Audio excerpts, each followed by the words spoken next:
So I won't lie to you, I had no plan in mind when I originally started filming the clips for this video, and then it kind of all came together. These are the things that I do semi-monthly, try to do it every month, don't always do it every month. These are the things that I do to kind of just keep organized with my book stuff. I hesitantly call it a monthly bookish reset because there's not much really being reset. That's the buzzword these days on YouTube. We got life resets, work resets, blah blah blah. This is my attempt at a bookish reset. Before we get to my TBR, which you can see, and if you're not interested in any of these books, you don't have to watch the last portion of this video. But before we get to that, first I am going to go through my Goodreads with you all because when I filmed this next clip of me going through my Goodreads, I was currently reading in the middle of like 17 books, which is not true. I mean, like, there's a bunch of books that I started, but in terms of like actually actively reading, I was not actually reading 17 books. So the first thing that we're gonna do is we're going to clean that up, make that a little more accurate, put some things back on my want to read list on Goodreads, which is kind of like a TBR. You know, not saying I'm DNFing, just saying that I'll come back to it at a later time. And then we're going to go through all of the books, some of the books that I've read recently, and we're going to put them away on my bookshelf. And then last but not least, we're gonna go through my TBR. So without further ado, let's roll some clips. We are going to go through the list of books that are on my currently reading list and try and like clean it out, because right now it says, and I'll insert a screenshot here, that I'm reading like 17 books, and that's unacceptable. So I'm gonna go and fix that. Start at the bottom because those are books I'm probably gonna not finish or put back on the back burner. The first one being The Silent Companions by Laura Purcell. I used to go to concerts alone because I didn't really have anyone to go with. And so when I was waiting either before the concert or in between sets, I had a book on my Kindle to read. But I would use the Kindle app on my phone, and that was this book. I do not remember a single thing about this book, so I'm gonna move it back to want to read. I need to restart it, basically. Another one that I started reading on Kindle, I think I'm like solidly through it, is Twisted Circles by Claire Contreras. I think that I'm gonna go ahead and keep this one in my currently reading because, again, I'm like a good of the way through it. One Dark Window is one that I'm gonna put back on want to read. I feel so bad. The two books that I've put so far on the want to read list have been recommended by my friend Veronica. I trust Veronica's recommendations, like, period, end of story. However, I think I was just like in the wrong place mentally when I started both of these books, and that's why I kind of like drifted off with them. And I think they're both on my Kindle, and so I have not had a lot of like capacity to Kindle read. I need to be in like a certain mood to read on my Kindle, so I will revisit this when I'm back in a Kindle mood. Braiding Sweetgrass by Robin Wall Kimmerer. I actually have the book right here. Oh my god, it still has a sticker on it. Disgusting. Disgusting. I'm going to move this one back to want to read because my goal is to only read one nonfiction book at a time, so that when I do read nonfiction, like, I can really dedicate all of my brain cells to it. And right now I actually need to switch gears to Crying in H Mart because that is the book club pick for my work book club for September. So I need to get on that. I need to read this. I only got 2 months to read this, and it takes me usually a little longer to get through nonfiction. So I'm gonna put this off, but I'll probably pick it up again after Crying in H Mart. Hollow by Karina Halley. I'm almost through that one, so I'm gonna keep that one. The Fake Out by Stephanie Archer, because earlier this year I had like a really big like hockey romance kick. Earlier this year and late last year, I I'm no longer in it. So I'm gonna go ahead and move that back to want to read. It's still on my Kindle. I can return to it anytime, but like I have no interest in reading a hockey romance right now. But I've heard a lot of good things about it. It has a 4.17 on Goodreads right now. Ridiculous. Brideshead Revisited by Evelyn Waugh. First of all, it's Evelyn. Second of all, Evelyn Waugh is a man. Gross. I'm also going to move that to want to read because it is a classic. I tried to get into it. I could not get into it. I think I'm going to have to pick it up via audiobook if I want to get into it because the writing is a little... I don't like the writing too much. I've always really struggled with classic British literature, except for the Gothic stuff. I actually tend to drift more to classic American literature because the prose tends to be a little more accessible. And I just do not give a shit about the English army. Evelyn Waugh.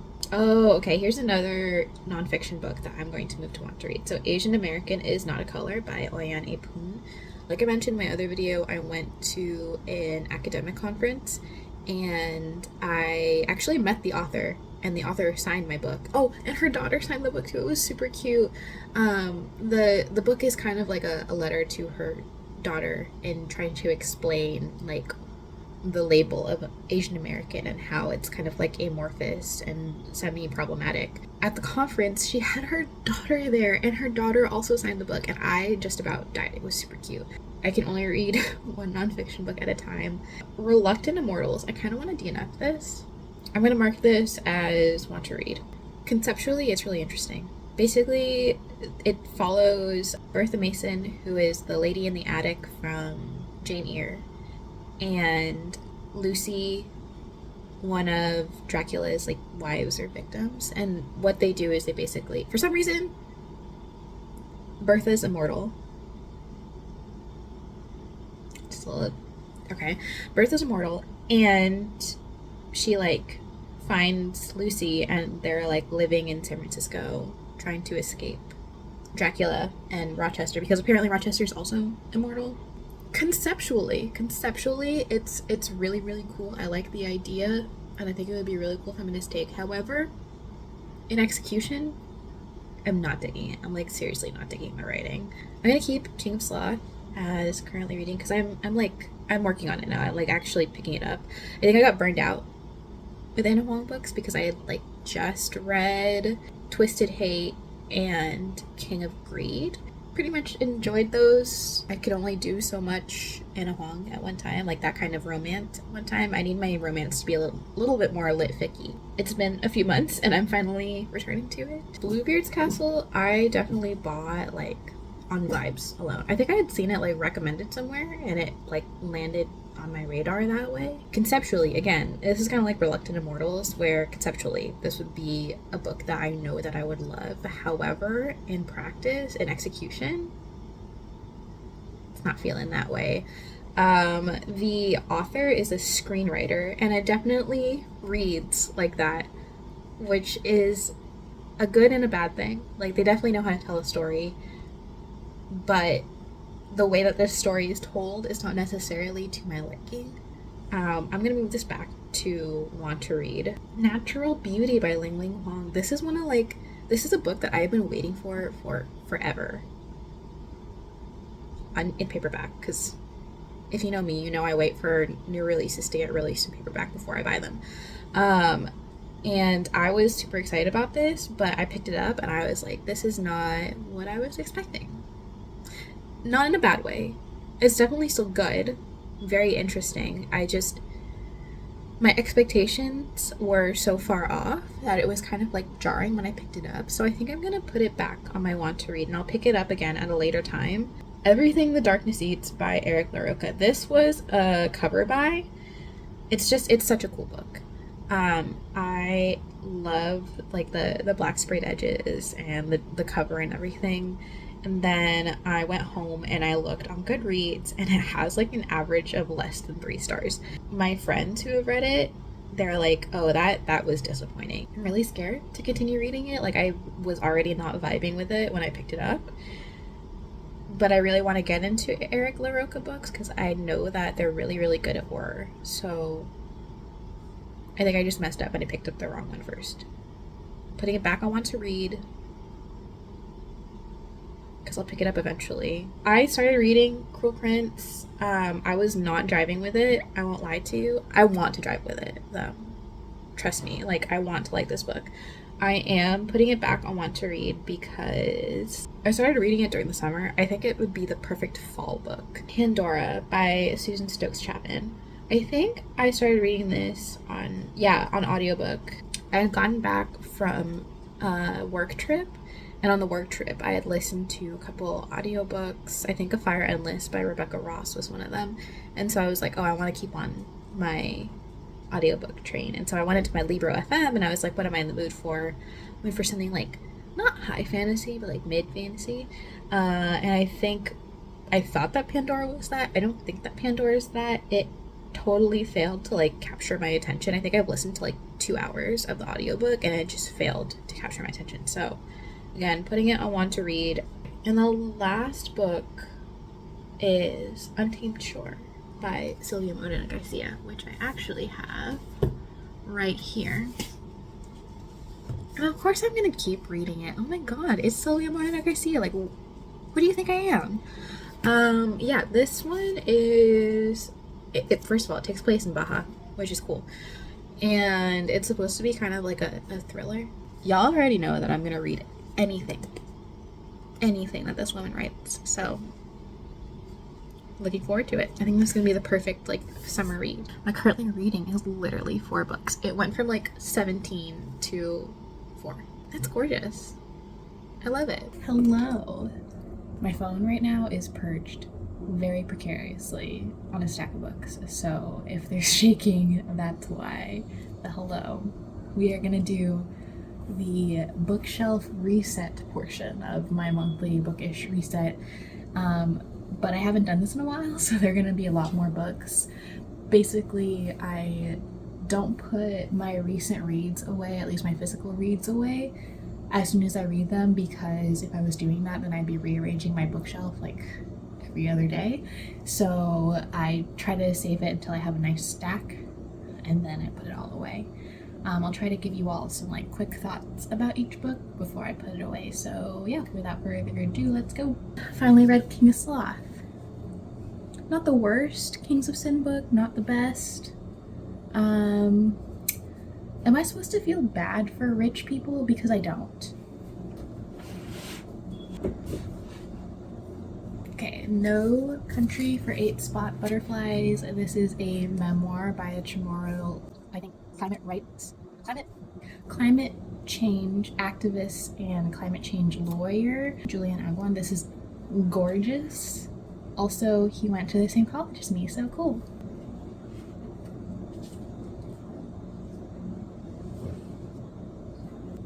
The House Guest by Umbra Davila. Y'all already know how much I freaking love these short stories.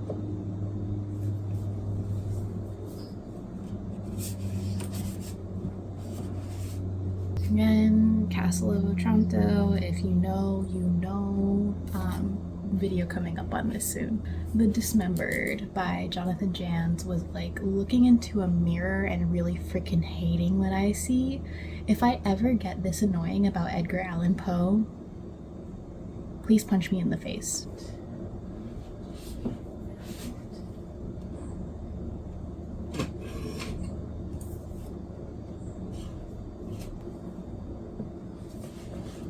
Just for the Summer by Abby Jimenez. I actually might unhaul this book. I'll keep it for now, but I might unhaul it.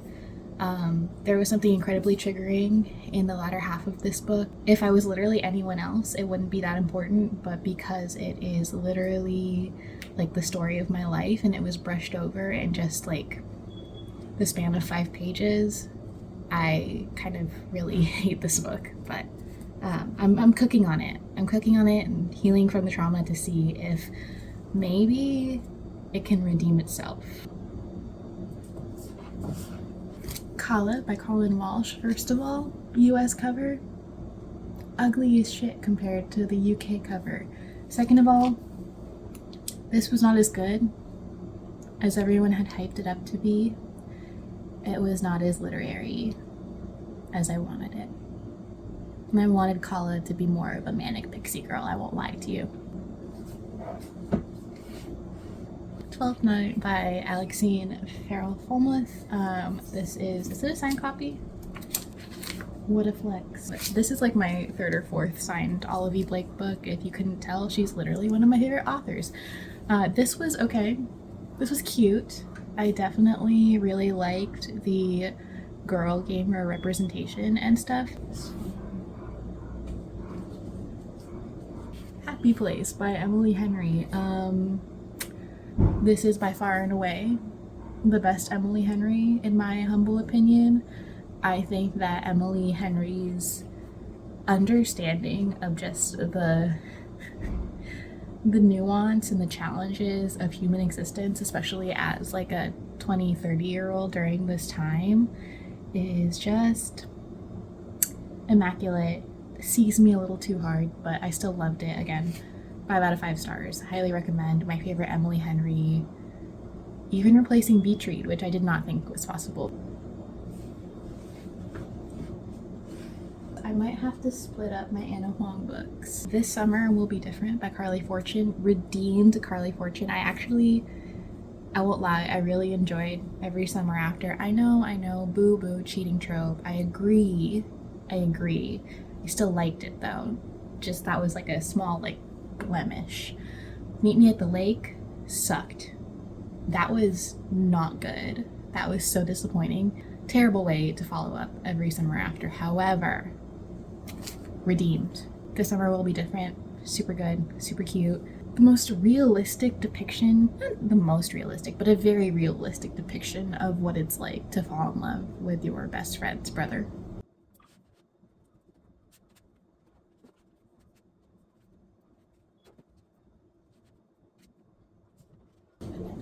Here. There's just no room for Uranus. As you can tell, I read a lot of romance recently. Catching Feelings by Alicia Thompson. The bookish girlies who also like baseball, or at least like baseball as much as I do, and get annoyed at baseball romances because sometimes the author gets something egregiously wrong about Major League Baseball and it actually like irks you. If you're one of those girlies, this is the book for you. This is a book about a baseball player falling in love, written by someone who actually knows baseball, or someone who got the right people to like vet the baseball in this book. So yeah, highly recommend. It was really cute. I mean, obviously nothing special in terms of a romance. It didn't have me like feeling feelings, but the baseball aspect is what won me over.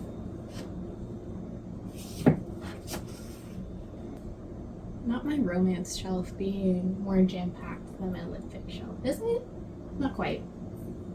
The last read is probably my only fantasy read recently, but it's A Fire Endless by Rebecca Ross. This is the second book in the, I forgot what it's called. Oh my god, I forgot. Oh, The Elements of Cadence duology. I listened to this via audiobook and I highly recommend the audiobook.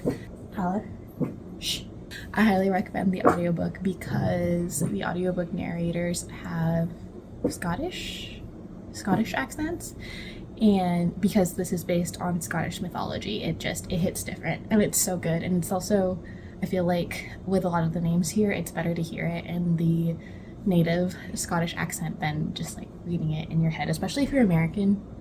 You are going to butcher the pronunciation of these names. But yeah, highly recommend the series. Okay. Dad, if you're watching this, I'm sorry.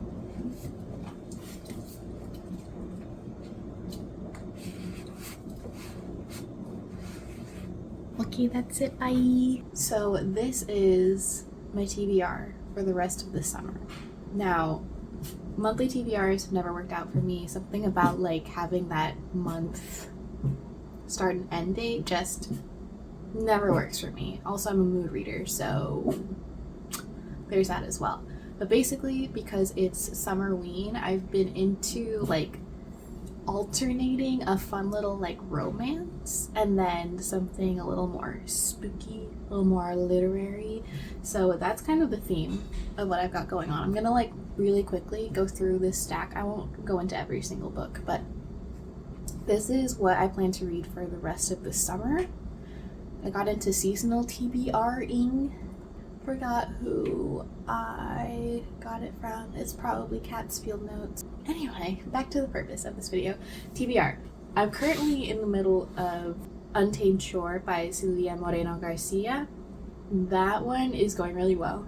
I predict it's going to be a 4-star at least. That's my literary, like, thriller horror for summer ween. But then next we're going to throw it back to some fun romance. This is one of those like they're apart for a lot of time and then they come back together, and will their love still survive it kind of things. I know this is really popular on Book Talk right now. That's the table that I found it on at Barnes & Noble. And then after that, I talked about this before, but Australia is definitely next on my TBR in terms of like a spooky literary thing. And then the next nonfiction book that I have to read is Crying in H Mart by Michelle Zauner. And I say I have to read because I run a book club at my work. Crying in H Mart has been highly, highly, highly requested. I've been putting it off because it's like a full book, and a lot of people don't have the time to read a full book. But because we've gotten like so many requests to put this as our book club book, we just bit the bullet. This is going to be the one we read next. So this will be the nonfiction that I'm probably reading. Next is another, I don't know if this is considered a silly little romance per se, but it's definitely a silly fun book about being a divorcee. It's really good actually. Have I been saying the titles of these books? This is really good actually by Monica Heisey. And then back to a literary horror thing. This is White Horse by Erica T. Worth. I actually have no idea what this is about. I was at Mysterious Galaxy and I think I was picking up Bad Cree by Jessica Johns, which by the way, freaking loved. And the bookseller there was like, oh, if you're looking for more books by Indigenous authors in the horror thriller genre, because they also know that I love Stephen Graham Jones, they were like, oh, you should pick up White Horse by Erica T. Worth. It's another Indigenous author writing horror. So I was like, hell yeah, sign me up. And then we have 7 Days in June by Tia Williams. This has been on my TBR forever, but I've been putting it off because I'm so scared of literary romance. But I feel like literary romance for me, I've been having like a little bit of a renaissance. We'll see. The next book is going to be The Pisces by Michelle Broder. This is, again, we just did a romance, now we're going into like a more literary fiction kind of thing. And this is a book about a woman who like has a romance with a fish man. And it's not a mermaid, it's like a fish man. He's like, I think he's a fish on top and a man on the bottom, which is like the reverse of a mermaid. Magnolia Parks. Listen.